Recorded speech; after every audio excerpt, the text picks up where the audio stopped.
მართლმადიდებელმა სამყარომ დღეს ნათლისღების ბრწყინვალე დღესასწაული იზეიმა საზეიმო წირვა-ლოცვა გორისა და ატენის მიტროპოლიტმა მეუფე ანდრია მაღავლინამ. ღვთისმშობლის შობის სახელობის საკათედრო ტაძარში წირვა-ლოცვას ასობით ადამიანი დაესწრო. მეუფემ მრევლი დალუცა, იქადაგა და მოგვიანებით ტაძრის ეზოში წყლის კურთხევის ცერემონია აღავლინა. რის შემდეგაც მრევლს საშუალება მიეცა ნაკურთხი წყალი სახლში წაეღოთ.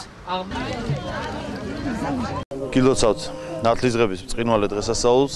დღევანდელ დღეს გორისა და ატენის მრევლი შეიკრიბა ტაძარში, რათა დღეს, როდესაც გარდამოედინება უხვად ღვთისმადლი, ამ დღეს ხდება წყლის კურთხევა და წყალთან ერთად ხდება მთლიანად სამყაროს კურთხევა და სამყაროსთან ერთად ადამიანის კურთხევა ხდება, ანუ ეს მადლი სულიწმინდისა გარდამოდის არა მხოლოდ წყალზე და წყალზე, არამედ გარდამოდის თითოეულ ადამიანზე.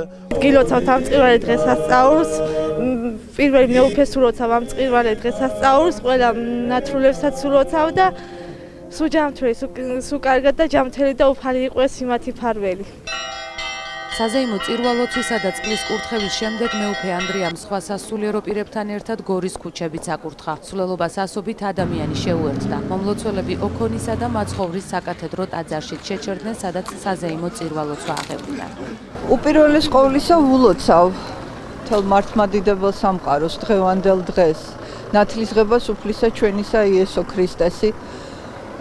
ღმერთმა სიხარული, ნათელი დღეები უმრავლოს ჩვენს ქვეყანას, ჩვენს ხალხს, სრულიად საქართველოს.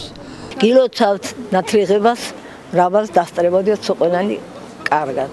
უფალი გვფარავდეს ყველას.